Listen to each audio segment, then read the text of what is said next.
आपको जय मसीह की प्रेज द लॉर्ड। सभी लोगों को सबसे पहले सॉरी कि मेरा वीडियो बहुत देर से आ रहा है।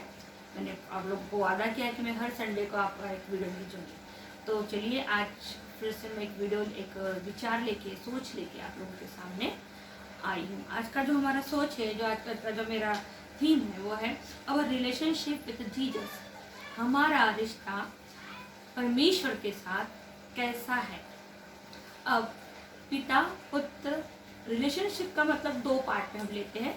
तो एक पार्ट में है पिता पुत्र और पवित्र आत्मा, ये पहली पार्टी। दूसरी पार्टी हम सारे मनुष्य जाति है, सही है। अब पहली पार्टी यानी कि हमारे पिता, हमारे पुत्र और पवित्र आत्मा, इन्होंने अपना प्यार प्रूव कर दिया है। पिता ने हमें अपने प्रतिरूप बनाया। पिता ने हमें पिता ने हमको धरती पर रहने वाले, समुद्र में चलने वाले और हवा में उड़ने वाले सारे जीव जंतु पे क्या किया, अधिकार दिया। और सबसे बड़ी बात यह है कि उसने हमें नौकर या दास नहीं बनाया, उसने हमें अपने प्रतिरूप बनाया। सबसे बेस्ट पार्ट है। दूसरा, उसने हमसे वाचा बांधी कि वो हमें अनंत जीवन देगा। दूसरा, पुत्र को भेजा ताकि वो हमारे बीच में रहे। और पुत्र ने अपने हर सेंटेंस में एक ही बात हमको समझाने की कोशिश की कि यीशु मसीह आपसे क्या करते हैं, प्यार करते हैं। मतलब वहां से कंफर्मेशन आ गया है कि पिता पुत्र पवित्र आत्मा हमसे क्या करते हैं, प्यार करते हैं। और उन्होंने हर बार अपने प्यार को प्रूव किया है। फिर वो क्रूस पे मरना हो, क्रूस पे से जी उठना हो, या तीसरे दिन, या पुनरुत्थान में जाते से पहले, स्वर्ग लोग जाने से पहले हमारे लिए एक वाचा बांध के जाना कि मैं फिर से आने वाला हूँ और मैं आके तुम्हारे बीच में क्या करूँगा, अपना राज्य स्थापित करूँगा, इन शब्दों के द्वारा। और एक सबसे बड़ी बात जो हमारे लिए प्रभु ने हमारे लिए छोड़ के गए, उन्होंने बोला मेरी शांति को ग्रहण करो। और सबसे बड़ा गिफ्ट हमको जो दिया गया है परमेश्वर की तरफ से, वो है उनकी शांति। तो परमेश्वर, पुत्र और पवित्र आत्मा, इन तीनों ने भी अपने कार्य द्वारा, अपनी जिम्मेदारियों द्वारा और अपनी केयर द्वारा हमारे से अपने प्यार का, अपने रिश्ते का एहसास दिलाया। अब ये वन तरफा प्यार है, पिता का, पुत्र का और पवित्र आत्मा का। अब दूसरी पार्टी यानी कि हम लोग भी जब तक हमारे पिता को, पुत्र और पवित्र आत्मा, ये पवित्र तत्व को ये नहीं कहेंगे कि यीशु मसीह हाँ मैं भी आपसे प्यार करता हूँ, तब तक ये प्यार अधूरा है। इसका मैं एक अच्छा उदाहरण आपको बताती हूँ कि जस्ट न्यूज़ में आपने देखा कि निकिता नाम की बच्ची को एक लड़के ने गोली से मार दिया। कारण क्या था, वन साइडेड लव।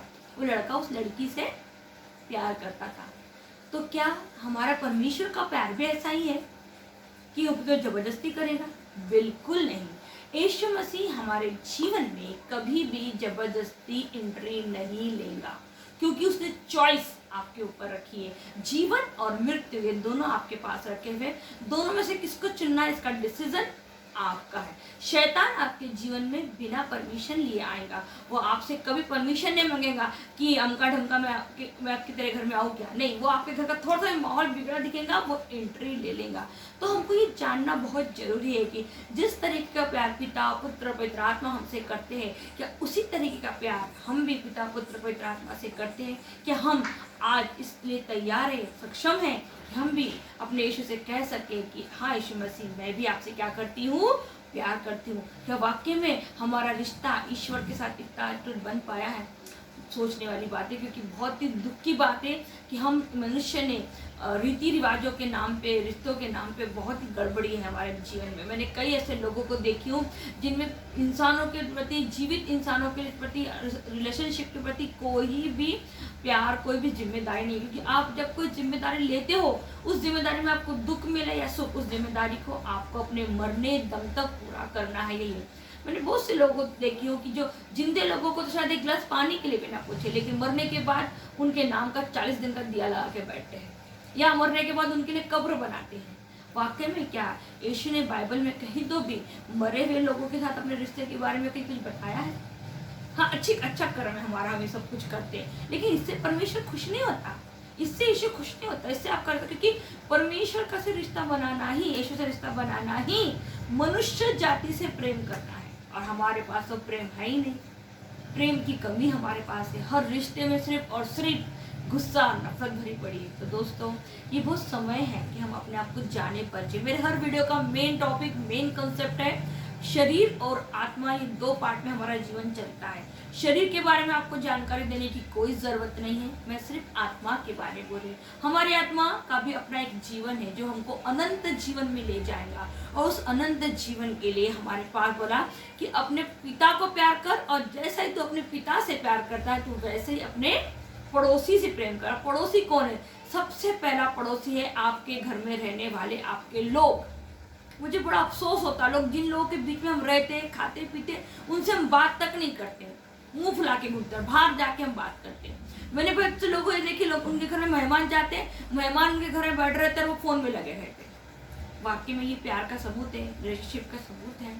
तो ये बहुत समय है हमको जानना, हमारे आदतों को, हमारे व्यवहार को बदलने का समय है, क्योंकि परमेश्वर परिवर्तन है, बदलाव है, और परमेश्वर का वचन ही हमें वो बदलाव ला सकता है। इसलिए यदि आप सही मायने में क्रिश्चियन हैं और आप अपने आप को क्रिश्चियन समझते हैं और आप परमेश्वर से अपना रिश्ता अटूट बनाना चाहते हैं और अपने प्यार को प्रूफ करना चाहते हो, तो सबसे फिर से एक बार वही कहूँगी कि बाइबल का अध्ययन आपके घरों में, आपके परिवारों में होना बहुत जरूरी है। अभी मैंने यूट्यूब पे एक अपने आचार्यों का वीडियो देखी जो प्योर हिंदू थे। 19 साल तक उन्होंने उस ब्राह्मण, जो भी उनका धर्म होगा, उस धर्म को उन्होंने फॉलो किया, लेकिन उनको असली ईश्वर मिला ही नहीं। और उन्होंने बाकी जाके सभी धर्मों के बाइबलों को पढ़ लिया, सारे पुराणों को पढ़ लिया, लेकिन उनको मिला ही नहीं। और आखिर में जब उन्होंने पवित्र बाइबल को पढ़ी तो उन्होंने वचन में स्वीकार किया कि मैंने सच्चा रिश्ता यीशु से मैं पाया। मेरा सच्चा जिम्मेदार निभाने वाला, मुझे प्यार करने वाला अगर कोई संसार में कोई है तो वो है यीशु है, एक गैर क्रिस्तीय व्यक्ति। और आज हम अपने आप को क्रिस्तीय बोल रहे हैं, क्या हम सीना ठोक के ऐसा बोल सकते हैं? नहीं बोल सकते। क्यों? क्योंकि उसने तो पूरी दुनिया के ग्रंथों को पढ़ लिया, उसके बाद यीशु को जाना, सारे जानकारी के बाद। हम तो बचपन से ही बोल रहे हैं कि हम क्रिश्चियन है, लेकिन उसके बावजूद भी आज भी हमारे घरों में पवित्र बाइबल की कोई भी रीडिंग नहीं होती। जब आप ईश्वर को जानोगे ही नहीं तो आप उसके साथ अपना रिश्ता कायम कैसे करोगे? जब आप परमेश्वर के बारे में जानोगे नहीं, वो आपसे चाहता क्या है जानोगे ही नहीं, तो आप परमेश्वर के साथ अपना रिश्ता कैसा कायम करोगे?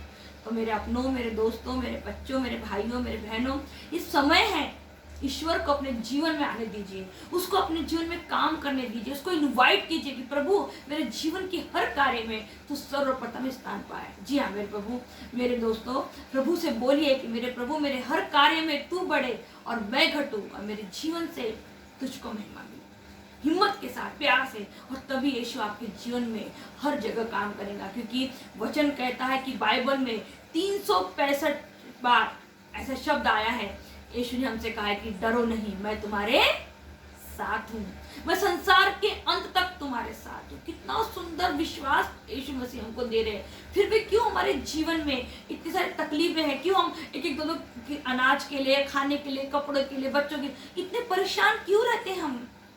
कारण क्या है? क्योंकि हमने सिर्फ उस रिश्ते को मुंह से बोला है, आत्मा से ग्रहण नहीं किया। इस समय आ गया है कि ईश्वर के साथ अपने रिश्ते को पवित्र बनाइए, क्योंकि ईश्वर पवित्र है, उसका पुत्र पवित्र है, और उसने हमें पवित्र आत्मा दी है। पिता, पुत्र, पवित्र आत्मा की शक्ति सदैव हमारे जीवन में लागू है, लेकिन वो जब तक हमारे जीवन में काम नहीं करेंगी, जब तक हम उसको इनवाइट नहीं करेंगे।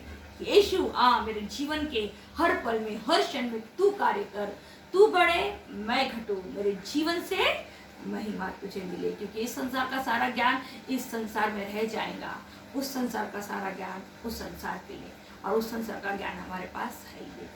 तो मेरे विचार आप लोगों को कैसे लगे मुझे जरूर बताइए। अगले बार फिर से एक नया वीडियो लेके आप लोग के सामने आऊंगी। सबको जय श्री